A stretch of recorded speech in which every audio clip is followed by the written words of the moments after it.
voudrais m'entretenir du transhumanisme qui s'est installé dans le vocabulaire courant avec son cortège de fantasmes, de craintes et d'illusions. Mais de quoi parlons-nous exactement? Non pas simplement de la puissance augmentée qui donne des athlètes exceptionnels tels le Sud-Africain Oscar Pistorius, amputé des deux jambes, ni de ce qui décuple les facultés cognitives. Il s'agit d'autre chose et d'autrement plus grave, qui interroge radicalement, aussi bien sur le plan philosophique que théologique.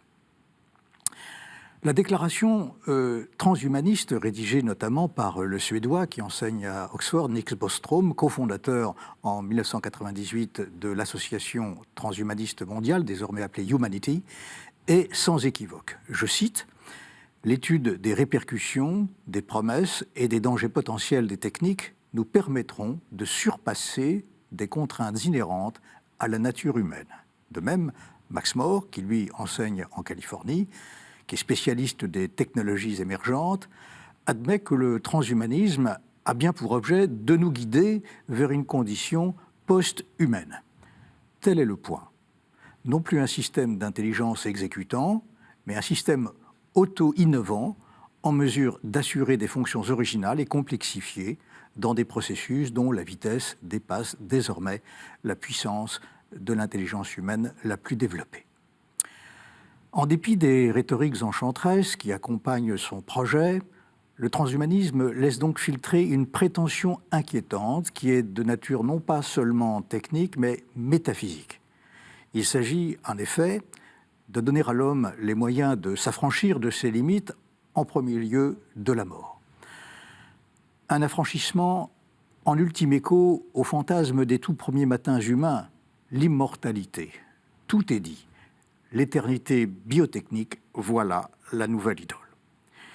Il n'est pas sans intérêt de relire les trajectoires idéologiques, voire religieuses, de certains de ces technoprophètes transhumanistes et de connaître les liens de plusieurs d'entre eux avec notamment la communauté des Mormons, une secte surtout présente aux États-Unis et dont le Dieu se présente comme un homme ayant évolué vers la divinité.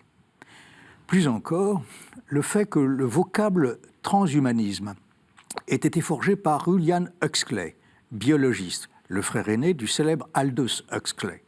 Cela serait pure anecdote si l'on ne prêtait attention à certaines de ses fréquentations dans les années 1930, notamment soviétiques, soucieuses d'améliorer la condition humaine selon des impératifs assez peu éthiques, tels celui que faisait résonner Léon Trotsky. « Enfin, mon cher Homo sapiens, je vais travailler sur toi », dixit Léon Trotsky.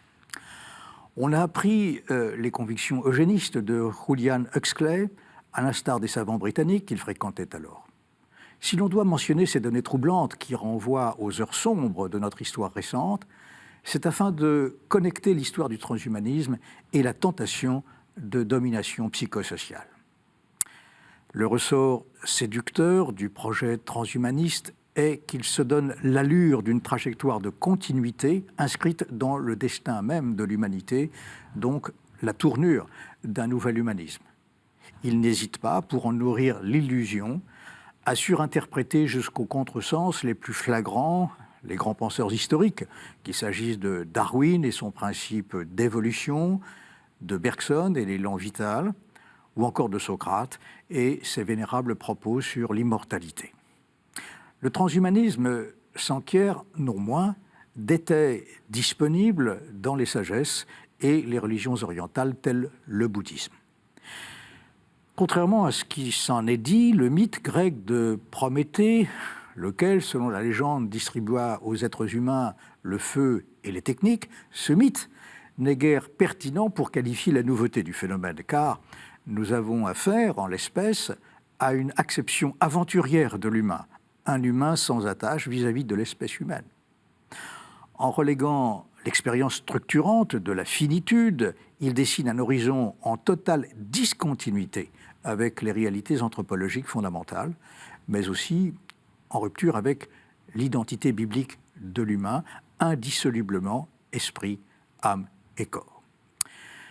Ce que nous venons succinctement d'évoquer nous conduit à formuler trois questions philosophiques que la théologie ne peut qu'entendre et traiter. Elles concernent le rapport au temps, le rapport à l'autre et le rapport à la transcendance. La première question rapporte au domaine biologique, que le transhumanisme tient simplement pour une réserve qui, comme telle, ne fournit aucune inspiration directrice. L'aventure transhumaniste est ainsi sans mémoire, sans rapport avec l'antériorité mystérieuse, sans obligation à l'égard de ses dettes. Il se présente comme un projet d'auto-création. L'imago Dei, l'image de Dieu, étant ensevelie, reléguée, c'est le mystère même du Dieu créateur et de l'homme qui est sciemment oublié. L'autotranscendance de l'homme, car il s'agit de cela, l'autotranscendance s'y affirme sans la prise en compte des conditions qui pourtant la rendent possible. Une telle métaphysique est-elle tenable ? Le théologien y voit d'emblée le mensonge originel que décrit le livre de la Genèse au chapitre 3 et qui procède du serpent prometteur et séducteur. Vous serez comme des dieux. Le second problème que pose le projet transhumaniste concerne la relégation, voire l'absence de l'autre, l'absence d'autrui, autrement dit, l'affirmation d'un individualisme exacerbé. On peut ainsi légitimement emporter l'interrogation: le transhumanisme sera-t-il le vecteur d'une nouvelle lutte des classes où la mise en infériorité d'une classe par une autre constituera un modèle de réalisation post-humaine ? Troisième type de problème, le projet transhumaniste qui relègue, on vient de le voir, le sens de la mémoire et dénie la centralité d'autrui, manque non moins la transcendance mystérieuse du monde.